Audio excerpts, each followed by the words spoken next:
Paul Felder and Michael Bisping react to Alex Pereira, flexing and posing in front of a moose with his shirt off. The light heavyweight champion will soon defend his title against Khalil Rountree, a fight that promises an action-packed striking clash, at least on paper, as Lionheart likes to say. The Brazilian's rise in the UFC has been electric, especially considering the short time frame within which he achieved stardom and gained the status of a fan favorite in the sport. While critics note that Alex is largely untested against high-caliber opposition with decent to elite wrestling skills, the dynamic and highly entertaining nature of his performances with the looming threat of a one-punch knockout over all of his previous opponents in the cage, something that in potential can occur at any time during a contest with him, it is difficult to offer analysis that differs from the consensus, which is that Alex is as dangerous against anybody on the roster, as he is valuable to the company with a role of one of the leading stars. His personality and behavior out of the octagon is also something that adds to the fans' attraction to him, mainly the stoically humorous way in which he carries himself. Recently, as the training camp for his bout against Rountree comes to an end, Alex spotted a moose and decided to pose in front of it with his shirt off. Felder and Bisping share thoughts on this. You're a maniac. You got a fight coming on. They're scary big. Moose. Yeah. They're cool. Dana's probably, again, you saw when Merab. He's thinking, come on, he's like, guys. dude, what are you doing? You're the main event. Stop pulling a Merab. Merab gets cut, posts it on social media. Dana's like, come on. Now he's out there with his top off in the forest. Yep. Mixing with the moose. Shama. It's like, just save it. Shama. But he's in Salt Lake City because he's at altitude. You ever fought at altitude? Smart. I have not fought that high. I fought in Brasilia, and I think that was like 3,500 feet.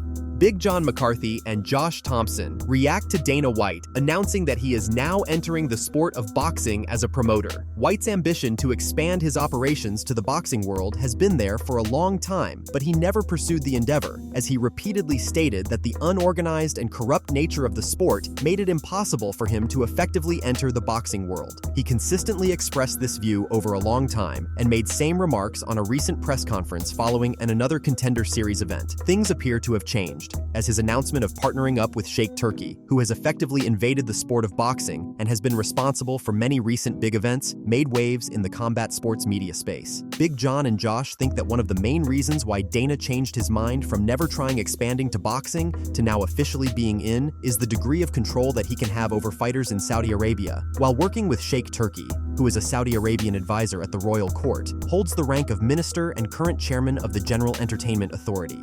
If he's partnering with him, like Saudi Arabia and Riyadh have there's no Ali Act. There's no Ali Act over there. No, there's not. We have nothing to worry about. The Ali Act is in North America. Yeah. Yeah. And then so he's like, all right, we're going to have, look, Dana's never gone into boxing because he had to get around that. That's right. Dana's not stupid. Let's be honest. Dana is a very savvy businessman, and he understands the fight game and how it works and how it worked for him with the UFC, because there was no Ali Act. He didn't have to follow it. And every time he looked at boxing, he's saying, oh, these guys are, it's all screwed up. It's all screwed up. This is Dana's way. First off, there's people that he wants to crush. Yeah. There's a guy named Bob Arum out there. Dana would love to just crush Bob Arum. The lightweight title picture keeps getting more and more interesting. After the Chandler versus McGregor fight fell through and Mike got a fight with Charles Oliveira scheduled for November, Dan Hooker made a surprising statement, claiming that most likely he will fight Arman Tsarukyan next. Dan didn't want to specify details of his talks with the UFC, but he did say that they are working on the fight. This was confusing to fans, as Arman Tsarukyan was the presumed next challenger for Islam Makhachev's belt. Dana White, Islam, and Arman all had confirmed this. Makhachev's injury delayed the fight, so we didn't get an official announcement, but everyone expected the Tsarukyan rematch to be next for the lightweight champion. Well, it appears that Islam and his team have changed their minds and notified the UFC about it, who were happy to go along with their suggestion. Islam had previously given the timeline of his comeback, which was around the end of this year or early next year. Now, while that remains the same, the news of Oliveira versus Chandler 2 prompted Islam to ask the UFC to cancel the Tsarukyan fight and instead fight the winner of Charles and Mike, preferably Chandler. Speaking with the Russian channel Low Kick, Islam's coach, Javier Mendez, stated that the team decided to wait for the outcome of Charles against Chandler and possibly fight the winner. Mendez revealed that Islam was pleased hearing about the news of Chandler's next fight, and comments made by Mike that he's still looking for the championship opportunity, with his eyes fixed on the belt. Quote, "We're glad that they announced the rematch between Charles and Michael, especially with Michael looking to contest for the title and taking the hard fight to earn that. The plan for us was to fight Arman, but Islam has fought him already, so he was not very excited about this. What was the point in doing it again? So now, if Chandler wins, Islam will give him the chance to fight for the belt, and he's excited to face off against Mike because of his fighting style and most importantly, because of him representing a fresh matchup." End quote. Chael Sonnen comments on Khamzat Chimaev recently seemingly revealing that he can still not enter the United States and that he hopes Donald Trump becomes president again, so Dana's relationship with him can help with the visa issue. Chimaev's problems with traveling to the States began approximately a year ago, as his close relationship with the Chechen dictator Ramzan Kadyrov reportedly causing him serious problems with his visa, with some Russian reports even claiming that Khamzat was permanently banned from entering the country. He last fought in October against Kamaru, and that took place in Abu Dhabi. His next fight is scheduled to take place on October 26th, where he takes on Robert Whittaker in a 5-round co-main event. Recently, in an interview with a Russian vlogger and his friend, Adam Zubarayev, Khamzat briefly commented about his problems with entering the States and jokingly said that he will be able to get his visa issues fixed only if Donald Trump becomes president again, as he is Dana White's friend and would lift restrictions off him. Chael reacts to all of this. Chimaev has finally come out and he's cleared it up.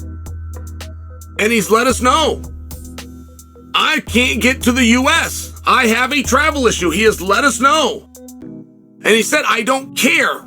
Like, rules can change in administrations. I think he even talked about he'd have better luck if, based on the outcome of the election, he tied it into something along these lines. But it's an interesting spot. We finally got a little bit of clarity for Chimaev. He said he does not care.